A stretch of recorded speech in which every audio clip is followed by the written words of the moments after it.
నీతిమంతులు నన్ను కొట్టుట నాకు ఉపకారం. నీతిమంతులు నన్ను కొట్టుట నాకేంది ఉపకారము. వారు నన్ను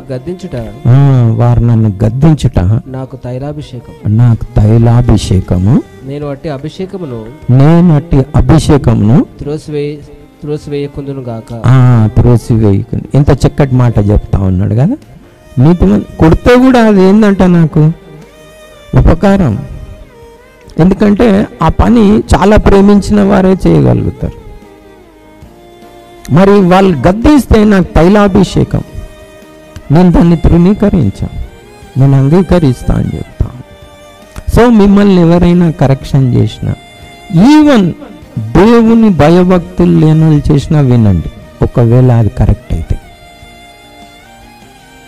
వినాలి మనం. ఎందుకంటే కరెక్షన్